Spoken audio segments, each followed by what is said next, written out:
आज कामदा एकादशीच्या दिवशी श्री ज्योतिबाच्या चैत्र यात्रेला प्रारंभ झाला।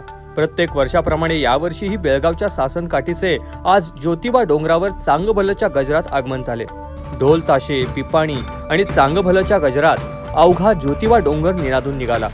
एकूणच आजपासून ज्योतिबा डोंगरावर यात्रामय वातावरण झालंय। संपूर्ण महाराष्ट्राचे आणि कर्नाटकचे कुलदैवत म्हणून ओळखल्या जाणाऱ्या श्री क्षेत्र ज्योतिबा डोंगरावरील श्री ज्योतिबाची चैत्र पौर्णिमेची यात्रा दिनांक 1 एप्रिल पासून सुरू होत आहे। आज कामदा एकादशी दिवशी श्री ज्योतिबाच्या चैत्र यात्रेला सुरुवात झाली। आजपासून चैत्र यात्रेत सहभागी होणाऱ्या सासनकाठ्या ज्योतिबा डोंगरावर दाखल होण्यास सुरुवात झाली आहे। आज ज्योतिबा डोंगरावरील आभाळवृत्तांचा आकर्षणाचा विषय असणारी बेळगावची सासनकाठी ज्योतिबा डोंगरावर दाखल झाली। ज्योतिबा डोंगरावरील एरवी रिकामा दिसणारा परिसर आता बैलगाड्या आणि इतर वाहनांनी भरू लागलाय। आजपासून यात्रा काळात विविध धार्मिक कार्यक्रम होणार आहेत। नमस्कार। ज्योतिबाच्या नावाने चांगभलं महाराष्ट्र, कर्नाटक, गुजरात, आंध्रसह आजी राज्यातील असंख्य भाविकांचे कुलदैवत आणि श्रद्धास्थान असणारा दख्खनचा राजा केदारनाथ ज्योतिबा देवाची चैत्र यात्रा आजपासून सुरू होत आहे। आज कामदा एकादशी आजपासून सासरकडे यायला इतर ठिकाणी प्रारंभ होत आहे।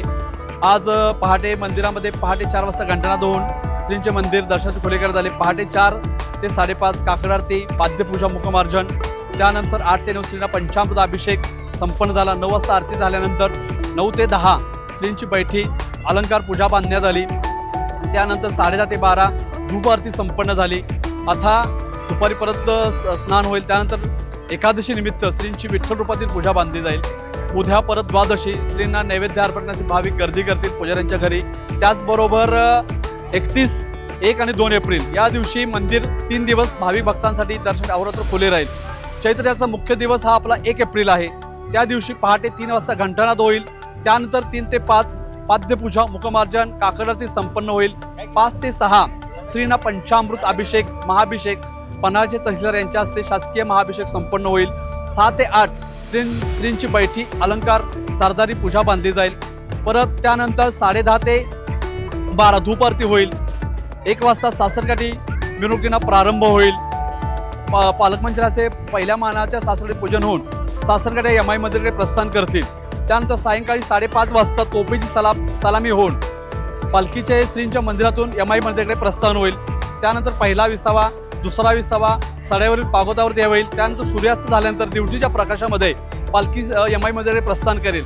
यमाई मंदिर समोर असलेल्या सदरेवरती पालखी विराजमान झाल्यानंतर जमदग्नींचा अंश असलेला खड्ग अर्थात कट्यार व यमाई देवी रेणुकेचा अवतार या ठिकाणी त्यांचा विवाह संपन्न होईल। त्यानंतर 8 वाजता परत तोपेची सलामी होऊन पालखी मंदिराकडे प्रस्थान करेल। त्यानंतर या ठिकाणी आल्यानंतर या सदरेवरती पालखी विराजमान होईल। परत तोपेची सलाम होऊन मंदिरात श्रींच्या मूर्तीचे प्रस्थान होईल व यात्रेची सांगता होईल। ज्योतिबा चैत्र यात्रेला येणाऱ्या भाविकांना आणि ग्रामस्थांना यात्रा सुरळीत पार पाडण्यासाठी जिल्हा प्रशासनाच्या वतीने पन्हाळा तहसीलदार माधवी शिंदे जाधव यांनी आवाहन केले आहे। मी माधवी शिंदे, तहसीलदार पन्हाळा। आज ज्योतिबा येथे श्री क्षेत्र ज्योतिबा चैत्र यात्रा पौर्णिमा 1 एप्रिल 2026 रोजी पार पडणार आहे। त्या यात्रेच्या पूर्वतयारीच्या अनुषंगाने आज आम्ही इथे सर्वजण आलेलो आहोत। यात्रेची पूर्वतयारी जवळजवळ होत आलेली आहे। सर्व विभाग दक्ष आहेत। सर्व विभागांनी आवश्यक ती सर्व काळजी घेतलेली आहे। माझे या ठिकाणी सर्व प्रशासनाच्या वतीने सर्व भाविकांना त्याचबरोबर सर्व क्षेत्रातून येणाऱ्या लोकांना या ठिकाणी आव्हान आहे की यात्रेमध्ये येताना आपण आपली पुरेशी काळजी घेणं गरजेचं आहे। उन्हाचं प्रमाण देखील वाढलेलं आहे। त्याचबरोबर या ठिकाणी कोणताही अनुचित प्रकार घडू नये यासाठी देखील भाविकांनी प्रशासनाला सहकार्य करावं। भाविकांनी योग्य त्या पद्धतीनं सर्व शिस्त पाळून आपलं देवाच्या ठिकाणी आपल्या धार्मिक श्रद्धा या सगळ्या गोष्टी लक्षात घेऊन व्यवस्थित वर्तन ठेवावं असं मी या ठिकाणी सर्वांना आवाहन करते। त्याचबरोबर येथील सर्व लोकांना देखील या ठिकाणी आवाहन करते की यात्रा सुरळीतरित्या पार पाडण्यासाठी आपण सर्वांनी एकमेकांनी मदत केली पाहिजे आणि सर्वांनी यात्रा व्यवस्थित पार पाडली पाहिजे। धन्यवाद। पश्चिम महाराष्ट्र देवस्थान समितीच्या वतीने यात्रा काळात भाविकांना दर्शन व्यवस्थित मिळण्यासाठी योग्य पद्धतीचे नियोजन केल्याचे देवस्थान समितीचे व्यवस्थापक धैर्यशील तिवले यांनी सांगितले। नमस्कार। श्री केदारलिंग देवस्थान वाडीरत्नाडील चैत्र यात्रा दिनांक 1/4/2026 रोजी संपन्न होणार आहे।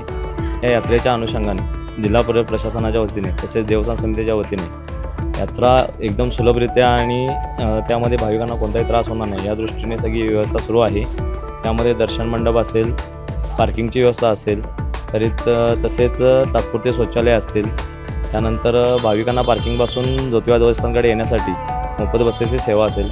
या सर्व सुविधा देवस्थानासमोर सुरू करण्यात आलेल्या आहेत. तरी आता यात्रेची तयारी अंतिम टप्प्यात असून भाविकांनी चैत्रयात्रेमध्ये आल्यानंतर देवस्थान समिती सहकार्य करावे ही विनंती. धन्यवाद.